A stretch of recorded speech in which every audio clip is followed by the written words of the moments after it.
Tough Mudder. Cwrs 12 milltir a ddylunwyd gan aelodau'r lluodd arfog yn America. Gystadleuaeth anioddefol sydd bellach wedi cyrraedd gwledydd Prydain. Drwy gydol y flwyddyn, mae miloedd o gystadleuwyr wedi wynebu'r her. Ac wedi cael sioc drydanol i'r system, ac yn y cymal nesaf yn y gogledd orllewin, bydd y lle yn ei chanol ni. Adeg hynny, mi fyddwn ni'n dilyn ôl traed trefelwyr Eryri, yng nghystadleuaeth gleta'r byd. Grŵp o ffrindiau o ardal Dyffryn di'r rhain. Ond am ychydig oriau pob mis, mae'r cyfeillgarwch hwnnw'n cael ei wthio i'r eitha wrth i'r hogia droi'n uned sy'n cydweithio. Annog i gilydd. Heb anghofio am bwysigrwydd disgyblaeth. Yn gwrando beth mi ddeud, na'r un beth. A mi fyddwn ni'n ei gweld nhw a'i cyrnatwal ar sawl achlysur ar hyd y daith. Bastard cyrio. A ddaeth galwad y rhyfelwyr, roedd Sean Owain yn un ac ytunodd i dderbyn her y Tough Mudder y syth bin. Ofn colli wyneb oedd y reswm, ac mae hynny wedi bod yn thema amlwg ers i fwy a mwy ymuno dros y 9 mis dwytha. Mi dyfodd y tîm yn sydyn iawn efo y teip o hogia tebyg lle. Midlife crisis os ti eisiau gael efo, neu jyst angen rhywbeth i wneud lle yn extra. Dwi'n meddwl bod hwn di llenwi twll yn bywyd un a ddain ni i gael y dyddiau lle oedden ni'n ffit yn ôl. A Sean Owain yn dipyn bach o dark horse. Sean Owain efo syniadau da, mae o'n treinio'n galad y ben ei hun. Mae'n o sesiwn da i ni. Lle bod rhywun yn gweld hen boncan, dwi'n gweld hwnna'n activity calad i gario polyn i fyny lle. Neu rhywbeth nes i gweld coedan di ddisgyn am ni drosti yn lle rwti. Os da ni'n gweld afon am ni drwyddi. Mwd, baw, elltyd. Rhywbeth sy'n neud beth ar anifir ac yn galad. A be mae'n neud i jyst tynnu'r hogia ti gilydd. Fantastic. A phan ddaeth hi'n amser i Sean ei hun i gynnal sesiwn ymarfer, roedd popeth oedd ei angen ar aelwyd yr hogyn lleol o Bethesda. Gan mae'r rhedeg a thyrchyd wedi ffosydd dŵr fi roed ei wneud ar sawl rhwystyr yn y Tough Mudder. Roedd hi'n gwneud synwyr i'r hogia cael ei dwylo'n fudur a'i pen glinia'n greithia. Efo'r 2 gysaw! Ond mae Sean wedi hen arfer arwain tîm.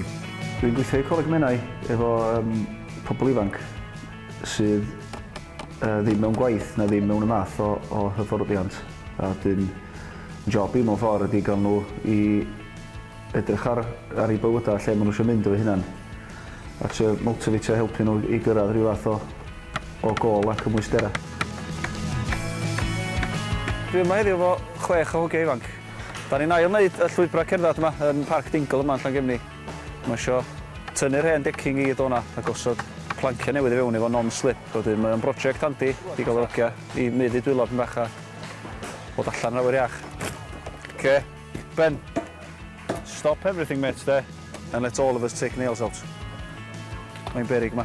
Weithiau oedden ni'n gael bach o gystadleuaeth efo hein.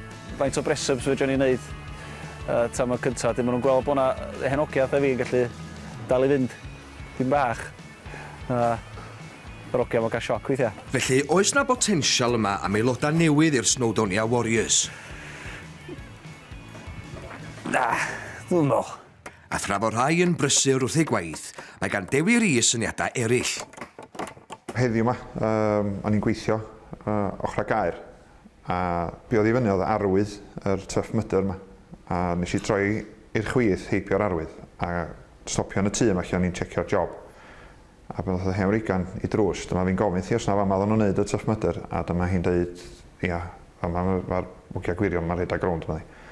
A mi eisiau am sgowts bach efo'r car, a welis i yna ddau o obstacles, a un o'n nhw. Fatha ryw ramp, mae hwnnw'n edrych yn reit brwnt, da i fod yn oes. Dwi'n meddwl oedden nhw'n cyn iawn bod fi yna'n sbio, a ges i'n halo yna.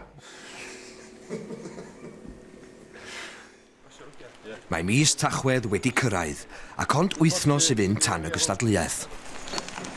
Rock and roll. Heddiw, mae Mike Oliver yn arwain i'r ryfelwyr ar cycle run. Bydd 2 o'r hogia ar feigs, tra fod y gweddill yn rhedeg.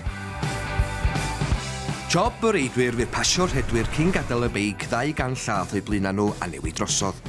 Bydd nhw'n cadw i'r un patrwm drwy gydol y sesiwn, drwy weithio fel tîm heb stop.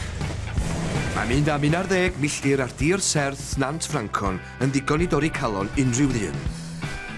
Ac fod y tîm i lawr i 5 milod, pa well ffordd i orffan sesiwn awr a hanner galed na neidio i fewn i Afon Ogwen. Ar ddiwrnod oer o Dachwedd. Hyn am y sioc. Hwna'n anodd. Hwna'n scary. Horrendous o teimlad. Waw! Teimlo fan ddynol i fod yn brysyn cael o byntiau. O, gaf. Nes i neud i mewn i fanna, ie. Instant bang, straight anna chdi. Mae pobl yn dweud at TV, ie. Don't try this at home.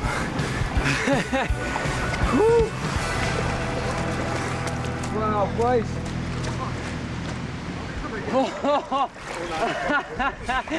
Un o'r rhai fy'n absennol o'r ymarfer heddiw oedd Bill Hwaki. Ond pam? Fe gath Bill anaf reit drwg yn ei waith. Ychydig o'n da ni'n poeni braidd dan sut mae o'n myndio ac gobeithio yn arw fydd o'n iawn ar gyfer y diwrnod. I was walking across some grass and slipped on the grass and landed knee first on a corner of a concrete path.